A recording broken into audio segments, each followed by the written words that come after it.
Magre-renew ako ng lisensya kaya passenger princess ang peg natin ngayon dahil hindi kasama ang mga bata. Dito kami sa may LTO Gapan pumunta dahil mas malapit at konti ang tao. 2:30 PM na to at wala talagang halos katao-tao. Nagtanong na nga ako kay Manong Guard kung ano bang mga procedure sa pag-renew at magpapa-change name at status na nga din pala ako. Medical exam ang una at 500 pesos ang bayad.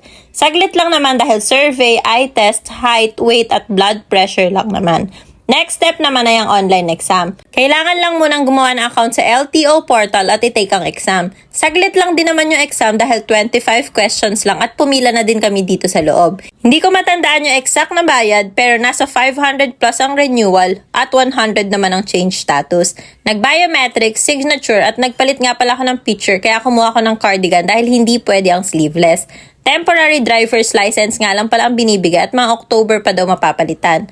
Pagkatapos namin ay dumiretso naman kami dito sa Teens House of Fashion sa may Little Vegan dahil nagdala kami ng mga jerseys na tinda ni Daddy. Napagdesisyonan na nga din namin dumaan dito sa Walter Mart para bumili ng merienda at pasulubong sa dalawa.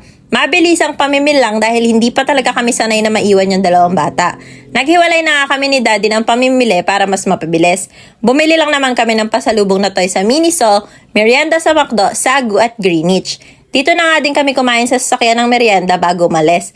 Eto pa lang ata yung unang beses at pinakamalayo na naming alis ng kaming dalawa lang ni Daddy. Madalas kasi kapag umaalis kasama lagi yung mga bata. Kaso napakainit kaya hindi na talaga namin sinama. Tapos minsan naman isa lang ang aalis sa amin ni Daddy at ang isa may iwan sa dalawa. Si Gio naiintindihan naman at madali naman bantayan. Si Jess kasi ang iyakin at naghahanap talaga lalo na kapag matutulog dahil nagdedede pa din siya. Mabilis ang kain nga lang at umuwi na din kami ni Daddy.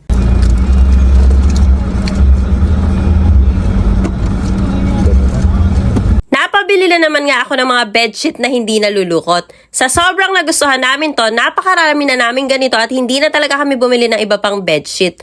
Tamad na tamad ako maglinis pero kapag ka magpapalit ng bedsheet at mga punda, excited na excited ako. Dalawa nga pala yung ginagamit namin dito sa kwarto dahil king at semi single foam tong gamit namin. Sino ba naman kasing hindi ma-excite magpalit ng bedsheet kung ganito kaganda, diba? Napapawaw pa nga dyan yung mga anak ko. Fully garterized nga pala ang bedsheet kaya paniguradong hindi matatanggal at may kasama na ding dalawang punda ng una na may zipper. Bukod sa magagandang designs, eto talaga yung pinaka nagustuhan namin. Yung kahit maglilikot, magtatalon tong mga anak ko, hindi talaga siya nagugusot. Kahit anong likot, walang lukot. Tignan nyo naman na kahit anong kurot ang gawin, kahit tatakatakin, hindi talaga siya nagugusot. Hay nako, kahit magtatatumbling pa kayo ng asawa nyo dyan, hindi nyo magugusot yan. O, alam nyo na ha, link nasa comment section.